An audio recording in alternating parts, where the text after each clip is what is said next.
Assalamualaikum, salam awas, ise kabutaka. Sahabat Bawaslu, kita bertemu kembali dalam Adopsi, ada obrolan seputar demokrasi bersama saya, host Siti Khadijah. Kali ini kita akan bahas tema yang lagi-lagi tidak kalah menarik daripada tema sebelumnya, yakni tentang sekarang ini kan sudah masuk era new normal. Jadi bagaimana sih terkait dengan pelayanan informasi di lembaga Bawaslu itu sendiri. Nah, untuk itu dalam pertemuan kali ini kita sudah mendatangkan narasumber ya.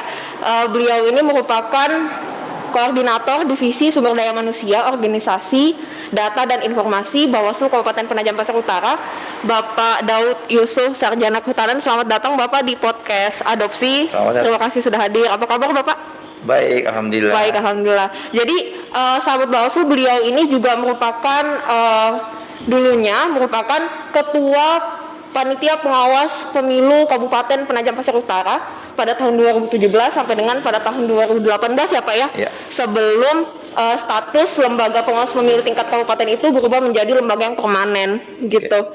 Nah, jadi Pak, untuk sebagai pembuka nih, kan kebetulan Bapak ini juga sebagai salah satu pimpinan ya sebelumnya. Boleh dong Pak diceritain ke sahabat-sahabat Bawaslu terkait tentang pengalaman pengawasan kepemiluan secara umum di Kabupaten Penajam Pasir Utara ketika waktu itu masih di Panwas Pak. Silakan. Oke, terima kasih Mbak Hatijah sebagai host. Sebelumnya ya saya juga ingin menyampaikan sebelum di Panwaslu tahun 2017 saya juga pernah menjabat di tahun 2013 dan 2014 sebagai anggota Panwaslu. Jadi masih ad hoc juga. Ya. Posisinya juga sebagai anggota Panwaslu. Ya kebetulan di 2013 dan 2014 itu ada pilkada, kemudian dilanjutkan dengan pemilu di 2014. Tapi Baik. kemudian karena kita tidak ada pilkada serentak di 2015, maka untuk Panwaslu Kabupaten Penajam Pasir Utara pada saat itu dihentikan. Nah, artinya habis masa tugasnya. Kemudian lanjut di 2017 ya kebetulan saya juga ikut mendaftar kembali untuk menjadi anggota Panwaslu dan itu masih bersifat ad hoc. Masih ad hoc ya? Ya, karena kan dasar kita Undang-Undang 7 tahun 2011 tentang tentang penyelenggara pemilu itu masih bersifat ad hoc. Jadi sampai di tahun 2018 kemudian dengan lahirnya Undang-Undang 7 2017 hadirlah Bawaslu yang permanen di kabupaten kota. Gitu. Oh, gitu. Jadi di 2017 sampai 2018 kebetulan saya juga sebagai ketua dengan pimpinan yang lain yang saat ini juga menjadi anggota Bawaslu, jadi komposisinya sama. Gitu ya. Komposisinya sama ya. Cuma kebetulan yang pada saat Panwas kemarin ya saya yang diamanai sebagai ketua begitu. Oh, baik. Jadi ada pilkada yang kita awasi pada saat 2017 kemarin yang mungkin satu-satunya pilkada yang ada di kabupaten kota yang bersamaan dengan pilkada gubernur. Oh ya, bersamaan ya Pak ya. Kemarin ya. Oke, baik. Nah, lanjut nih Pak. Jadi seperti yang sudah saya sampaikan di awal ya, sahabat Bawaslu, jadi beliau ini merupakan Koordinator Divisi SDM Organisasi Data dan Informasi. Ya. Nah, tema bahasan kita yang hari ini mau kita ulas itu adalah tentang PPID. Jadi di sini kita mau sampaikan ke teman-teman apa itu PPID, bagaimana kemudian pelayanan dari Bawaslu, khususnya kalau kita bicara ini dalam konteks tingkat kabupaten kota ya, dalam penyampaian informasi-informasi kepada masyarakat. Nah, jadi boleh disampaikan nih Pak ke sahabat-sahabat Bawaslu semua terkait tentang pengelolaan PPID itu sendiri. Ya, memang sesuai dengan aturan Undang-Undang 14 2008 tentang keterbukaan informasi publik dan juga diatur di Perbawaslu nomor 10 tahun 2019 tentang pelayanan informasi publik ya.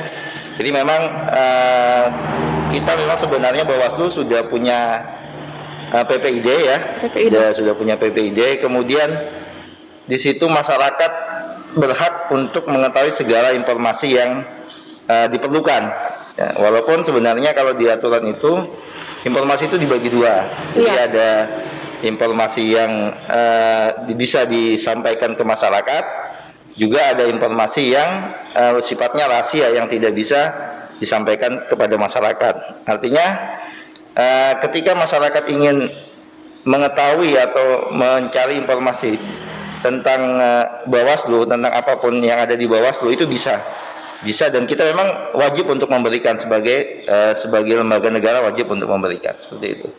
Apalagi kalau saat ini ya Pak, mengingat situasi kita dalam masa transisi begitu ya, sudah harus menerapkan berbagai protokol, kita ada di tataran normal baru, jadi segala sesuatu itu sudah mulai bergeser begitu ya Pak ya. Ya. Yang biasanya itu bisa secara langsung, ada fisiknya, betul. sekarang malah justru model seperti PPID ini menjadi solusi begitu ya Pak ya, supaya proses pelayanan data dan informasi itu tetap bisa berjalan.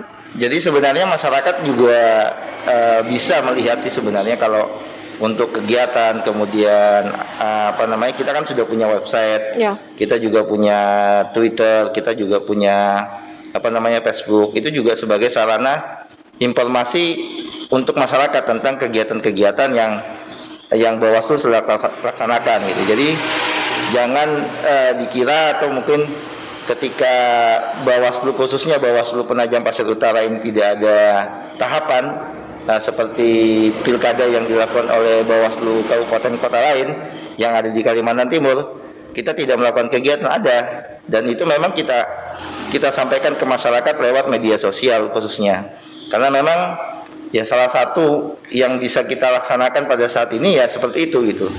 Dan seperti saya sampaikan tadi, jadi informasi-informasi yang memang masyarakat inginkan itu memang bisa untuk diminta ya, tapi memang ada prosedur yang harus dilaksanakan oleh masyarakat atau lembaga yang ingin meminta informasi kepada Bawaslu khususnya.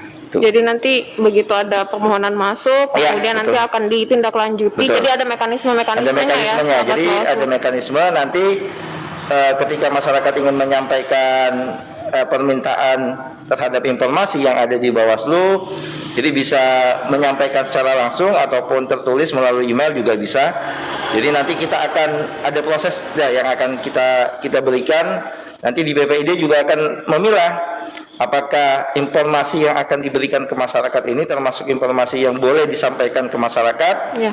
yang sifatnya bisa disampaikan, atau informasi ini bersifat rahasia yang memang dilindungi undang-undang untuk tidak bisa disampaikan kepada masyarakat. Oh, begitu. Ya.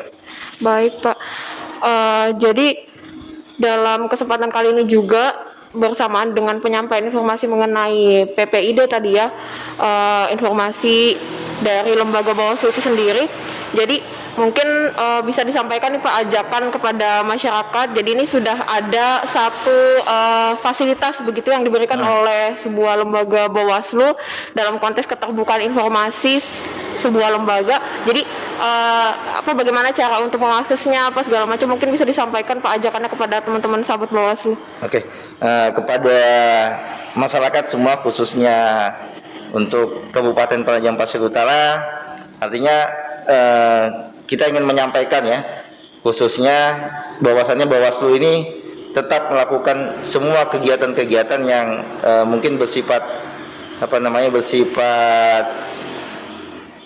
kita bisa melihat kegiatan tersebut di media sosial yang ada di Bawaslu. Jadi kita harap masyarakat bisa melihat media sosial yang ada di Bawaslu. Kemudian kepada masyarakat yang ingin meminta informasi atau ingin mendapatkan informasi kepada Bawaslu, artinya kita bisa langsung ya, bisa secara langsung datang ke kantor. Kemudian nanti ada formulir yang bisa diisi untuk mendapatkan informasi tersebut. Nanti kita akan proses ya. Kemudian bagi yang secara tidak langsung juga bisa. Jadi ada email di Bawaslu, nanti bisa melalui email mengirim surat secara resmi ya ke Bawaslu melalui email tersebut. Nanti kita akan tanggapi email tersebut apakah ini memang informasinya bisa kita sampaikan atau tidak. Nanti itu akan ada proses lebih lanjutnya. Oke. Ya. Jadi misalkan untuk keperluan macam-macam ya Pak, bisa Sahabat Bawaslu mungkin untuk keperluan penelitian, Bisa, untuk keperluan macam-macam yang Oke. berkaitan dengan data seputar kepemiluan dan Boleh, pemilihan boleh. kepala daerah yang ada di Kabupaten Penajam Pasir Utara. Oke.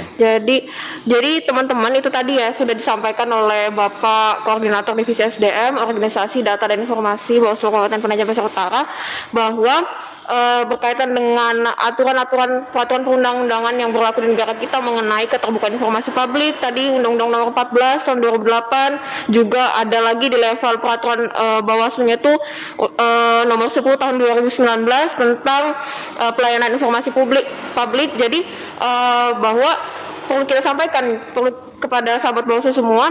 Jadi terkait tentang keterbukaan informasi publik ini juga sudah sampai kepada level di kabupaten kota ya Pak ya. Jadi kita sudah benar-benar melaksanakan amanat-amanat dari peraturan perundang-undangan tersebut. Nanti selebihnya tinggal teman-teman lagi yang membutuhkan bisa untuk memperoleh data-data dan informasi tersebut berdasarkan mekanisme yang sudah ditetapkan seperti itu ya Pak ya.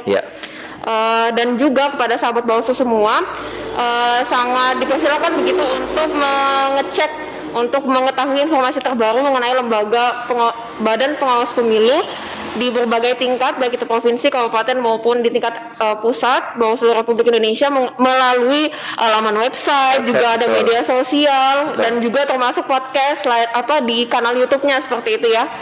Dan Bawaslu selalu siap untuk menerima segala penyampaian dari sahabat Bawaslu semua, termasuk dalam hal ini dalam konteks pelayanan informasi publik ya Pak ya. Siap. Ya.